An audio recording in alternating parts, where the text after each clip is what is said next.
സന്ദേശം പറയാൻ വന്നപ്പോൾ എൻ്റെ മനസ്സിലേക്ക് ഓടി വന്ന 2 ചോദ്യങ്ങളാണ് ഞാൻ നിങ്ങളുടെ മുന്നിൽ ആദ്യം അവതരിപ്പിച്ചത്. ഒന്ന്, ഈ വരുന്ന ക്രിസ്മസിന് നമ്മുടെ കുട്ടി യേശു ക്രിസ്തു ജനിക്കുമോ? അതാണ് എൻ്റെ ആദ്യത്തെ ചോദ്യം. രണ്ടാമത്തെ ചോദ്യം, ആരും പേടിക്കൊന്നും വേണ്ട. രണ്ടാമത്തെ ചോദ്യം, ഇത്രയും വർഷങ്ങളായിട്ട് നമ്മുടെ യേശു ക്രിസ്തു നമ്മുടെ ഭവനത്തിലും നമ്മുടെ ഹൃദയത്തിലും ജനിച്ചു. ആ യേശു ക്രിസ്തു ഇപ്പോൾ എവിടെയാണ്? ഈ 2 ചോദ്യം ചോദിച്ചിട്ടുണ്ട്. ആദ്യത്തെ ചോദ്യം ഞാൻ നിങ്ങളെയൊക്കെ മുമ്പ് നോക്കിയപ്പോൾ എനിക്ക് ഉത്തരം കിട്ടി. ആ ജനിക്കും, യേശു ക്രിസ്തു നിങ്ങളുടെ ഉള്ളിൽ ജനിക്കുമോ എന്നാണ് ചോദ്യം. നമുക്ക് പലരും ആ ജനിക്കും, ജനിക്കാതെ എവിടെ പോകാൻ, അല്ല ജനിച്ചല്ലേ പറ്റുള്ളൂ എന്നൊക്കെയുള്ള ഉത്തരങ്ങളാണ് നമ്മുടെ ഓരോരുത്തരും മനസ്സിലേക്ക് കടന്നു വരുന്നത്. ജനിക്കും എന്ന് ഉറപ്പിച്ച് പറയാൻ പറ്റുന്നവരാരും എനിക്കറിയില്ല, ഉണ്ടാവാം. പക്ഷെ അധികം ആരും ഉണ്ടാവും എനിക്ക് തോന്നുന്നില്ല, നമുക്ക് തീർത്ത് പറയാൻ പറ്റില്ല. രണ്ടാമത്തെ ചോദ്യം, എന്താണ് യേശു? എല്ലാ വർഷവും യേശു ജനിക്കുന്നത്. പക്ഷെ ആ യേശു ഇന്ന് എവിടെയാണെന്ന് നമുക്കറിയില്ല. നമ്മുടെ കൂടെയുണ്ടോ, നമ്മുടെ ഹൃദയത്തിലുണ്ടോ, നമ്മുടെ ഭവനത്തിലുണ്ടോ എന്നൊന്നും നമുക്ക് അറിയില്ല. അപ്പോൾ അതാണ് ഈ 2 കാര്യങ്ങളും വെച്ചിട്ടാണ് ഞാൻ ക്രിസ്മസിന് സന്ദേശം പറയുന്നത്. ഈ കാര്യങ്ങൾ നോക്കുമ്പോൾ നമ്മളെപ്പോഴും ക്രിസ്മസിനെ കുറിച്ച് വളരെയധികം കാര്യമാനപ്പെടുന്നു. പിന്നെ ഒരിക്കലെടുക്കും, ഉപവാസം എടുക്കും, കൂടെ ഉണ്ടാക്കും. ഇതൊക്കെ ചെയ്തിട്ടും നമുക്ക് യേശു ക്രിസ്തു എവിടെയാണ് എന്ന് നമ്മൾ ഡിസംബർ 1-ാം തീയതി ആയി എന്നുള്ളത് നമ്മൾ ഒരിക്കലും കലണ്ടർ നോക്കേണ്ട ആവശ്യമില്ല ഇപ്പം ഇന്നത്തെ കാലഘട്ടത്തിൽ. കാരണം നക്ഷത്രങ്ങൾ വഴിയോരങ്ങളിലും നമ്മുടെ വീടുകളിലും എത്രയും ഒന്നല്ല 10ഓ 15ഓ ഒക്കെ നക്ഷത്രങ്ങൾ നമ്മുടെ വീടുകളിലുണ്ടാവും. അതുപോലെ തന്നെ വഴിയോരങ്ങളിൽ ഇഷ്ടംപോലെ നക്ഷത്രങ്ങളുണ്ടാവും. നക്ഷത്രങ്ങളുടെ ഒരു ഘോഷയാത്രയാണ് ഇന്ന് നമ്മൾ കാണുന്നത്. പക്ഷേ യേശു ക്രിസ്തു ജനിച്ച സമയത്ത് ആകെ ഒരൊറ്റ നക്ഷത്രം മാത്രമേ ഉണ്ടായിരുന്നു. അവിടെ യേശു ക്രിസ്തു ഉണ്ടായിരുന്നു എന്നതാണ് മറ്റൊരു പ്രത്യേകത. ഇന്നത്തെ പോലെ കുറേ നക്ഷത്രങ്ങളുണ്ടെങ്കിലും ഞാൻ പറഞ്ഞു യേശു ക്രിസ്തു എവിടെയാണെന്ന് നമുക്ക് ആർക്കും അറിയില്ല. പക്ഷെ ആ ഒറ്റ നക്ഷത്രം ഉണ്ടായിരുന്ന കാലത്ത് അതിൻ്റെ ചുവട്ടിൽ യേശു ക്രിസ്തു ഉണ്ടായിരുന്നു. എനിക്ക് പറയാനുള്ളത്, യേശു ക്രിസ്തു ജനിച്ചു കഴിഞ്ഞപ്പോൾ ആദ്യം അവിടെ യേശു ക്രിസ്തുവിനെ കാണാനായിട്ട് വന്നത് പാവപ്പെട്ടവരിൽ പാവപ്പെട്ടവനായ ആട്ടിടയന്മാരാണ് വന്നത്. അതുപോലെ തന്നെ പിന്നീട് അവിടെ വന്നത് പണ്ഡിതരും ജ്ഞാനികളുമായിട്ടുള്ള രാജാക്കന്മാരാണ്. അപ്പം നമ്മളത് വെച്ച് നോക്കുമ്പോൾ 2 തട്ടിലുള്ളവരാണ് യേശു ക്രിസ്തുവിനെ സന്ദർശിക്കാനായിട്ട് വന്നത്. അതായത് പാവപ്പെട്ടവനായ ആട്ടിടയന്മാരും അതുപോലെ തന്നെ നല്ല ജ്ഞാനികളും പണക്കാരുമായിട്ടുള്ള രാജാക്കന്മാരും സമ്മാനങ്ങളായിട്ട് വന്നു. ഇത് 2 നമ്മൾ തട്ടിച്ച് നോക്കുമ്പോൾ പണക്കാരനും പാവപ്പെട്ടവനും ആരുമാണ് വ്യത്യാസമില്ല. പക്ഷേ ഈ 2 കൂട്ടരും യേശു ക്രിസ്തുവിനെ കണ്ടപ്പോഴാണ് അവർക്ക് സമാധാനം എന്ന് പറയുന്നത് കിട്ടിയത്. നമുക്കറിയാം ക്രിസ്തു ജനിച്ച സമയത്ത് അത്യുന്നതങ്ങൾ ദൈവത്തിന് സ്തുതി, ഭൂമിയിൽ സന്മനസ്സുള്ളവർക്ക് സമാധാനം എന്ന് പറയുന്നുണ്ട്. അപ്പം വ്യത്യാസമില്ലാതെ, അതായത് ആരായിക്കോട്ടെ, പാവപ്പെട്ടവനായിക്കോട്ടെ, പണക്കാരായിക്കോട്ടെ, അറിവുള്ളവരായിക്കോട്ടെ, അറിവില്ലാത്തവരായിക്കോട്ടെ, എല്ലാ ജനങ്ങളും അവിടെ വന്ന് യേശു ക്രിസ്തുവിനെ കാണുമ്പോഴാണ് നമ്മൾ സമാധാനം കണ്ടെത്തുന്നത്. അപ്പം നമുക്ക് സമാധാനം കിട്ടണമെങ്കിൽ നമ്മൾ തീർച്ചയായിട്ടും നമ്മുടെ ഹൃദയത്തിൽ യേശു ക്രിസ്തു ജനിക്കണം. യേശു ക്രിസ്തു നമ്മുടെ ഹൃദയത്തിലുണ്ടെങ്കിൽ മാത്രമേ നമുക്ക് സമാധാനം കിട്ടുള്ളൂ. നമ്മൾ കുറേ ആൾക്കാർ കാണാം അവിടേക്ക് ഓടുന്നു സമാധാനം ഇല്ലാന്ന് ഒരുപാട് സ്ഥലങ്ങളിൽ നമ്മൾ പായുന്നവരുണ്ട്. പക്ഷെ അവരൊക്കെ തിരിച്ചു വന്ന് പഴയ സ്ഥലത്തെത്തുമ്പോൾ പറയുന്നത് എനിക്ക് സമാധാനം ഇല്ല എന്നുള്ളത്. പക്ഷെ നമുക്ക് സമാധാനം കിട്ടണമെങ്കിൽ നേരത്തെ പറഞ്ഞ പോലെ യേശു ക്രിസ്തു നമ്മുടെ ഉള്ളിൽ തന്നെ ജനിക്കും.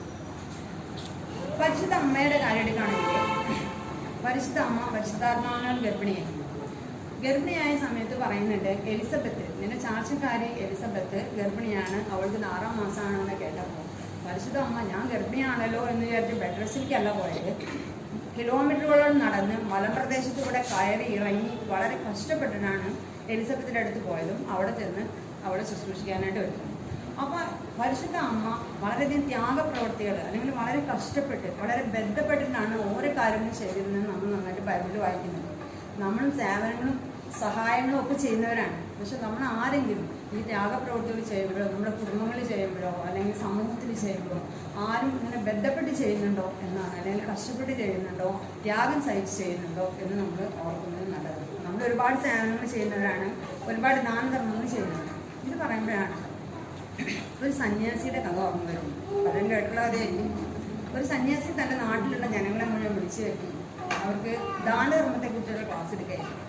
ആ സമയത്ത് സംസാരിക്കുന്നതിനിടയിൽ സന്യാസി ചോദിച്ചു, 10 പറ കണ്ടമുണ്ടെങ്കിൽ അതിൽ നിന്ന് 1 പറ കണ്ടം നിങ്ങൾ ആരെങ്കിലും ഫ്രീ ആയിട്ട് ആർക്കെങ്കിലും കൊടുക്കുമോ? അങ്ങനെ കൊടുക്കാൻ താല്പര്യമുള്ളവർ കഴിക്കും. ആ കൂട്ടത്തിലുണ്ടായിരുന്ന എല്ലാ ആളുകളും കഴിക്കും. സന്യാസി വീണ്ടും ചോദിച്ചു, 10 പറ നെല്ല് നിങ്ങളുടെ കയ്യിലുണ്ടെങ്കിൽ 1 പറ നെല്ല് ഫ്രീ ആയിട്ട് ആർക്കെങ്കിലും കൊടുക്കാൻ താല്പര്യമുള്ളവരുണ്ടെങ്കിൽ കഴിക്കുക. അപ്പോഴും ആ കൂട്ടത്തിലുള്ള എല്ലാവരും കഴിക്കും. അപ്പോൾ സന്യാസിക്ക് സംശയമില്ല, എല്ലാവരും ദാനധർമ്മശീലരാണല്ലോ. അവസാനം ഒരു ചോദ്യം കൂടി ചോദിച്ചു, നിങ്ങളുടെ കയ്യിൽ 2 കാളകളുണ്ടെങ്കിൽ അതിൽ ഒരു കാളയെ നിങ്ങൾ ആർക്കെങ്കിലും ഫ്രീ ആയിട്ട് കൊടുക്കാൻ തയ്യാറാണ്. അവർ കൈപോയി. പക്ഷേ കൈപോക്കാൻ നോക്കിയപ്പോൾ ആരും കൈപോയില്ല.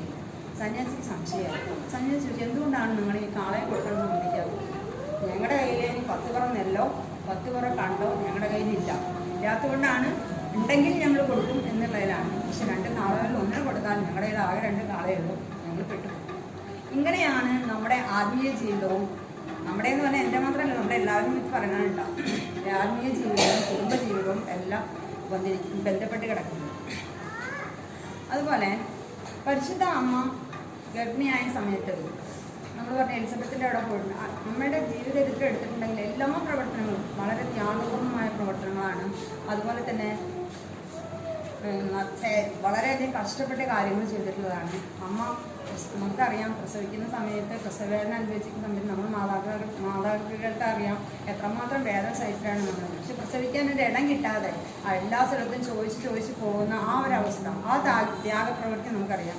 അവസാനം ചെന്നുപെടുന്നത് നമ്മളെപ്പോലെ സൂപ്പർ സ്പെഷ്യാലിറ്റി ഹോസ്പിറ്റലിലെല്ലാം ചെന്നുപെടുന്നത് ഒരു കാര്യത്തൊഴിലാണ് പ്രസവിക്കുന്നത്. ഈ ഗുണം, അതായത് ഈ അമ്മയുടെ എല്ലാ ഗുണങ്ങളും കിട്ടിയിട്ടുള്ളതാണ് യേശു ക്രിസ്തുവിന്. അപ്പം നമ്മൾ ശ്രദ്ധിക്കേണ്ടത് അമ്മമാരുടെയും അപ്പന്മാരുടെയൊക്കെ ഗുണങ്ങൾ തന്നെയാണ് നമ്മുടെ മക്കളിൽ ഉണ്ടാകുന്നത്.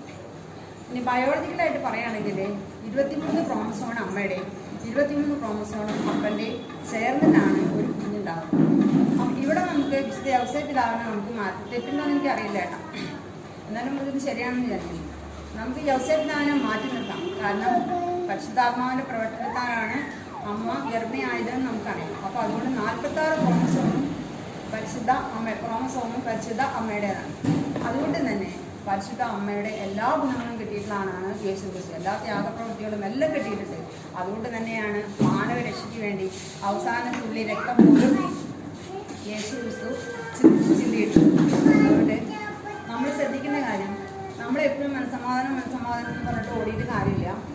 നമ്മൾ യേശു ക്രിസ്തു ജയിക്കണമെങ്കിൽ നമ്മൾ എന്ത് ചെയ്യണം? ഇതുപോലെയുള്ള പ്രവർത്തനങ്ങൾ പരിശുദ്ധ അമ്മയെ പോലെ അല്ലെങ്കിൽ യേശു ക്രിസ്തുവിനെ പോലെ നമുക്ക് ചെയ്യാൻ പറ്റില്ല നമുക്കറിയാം.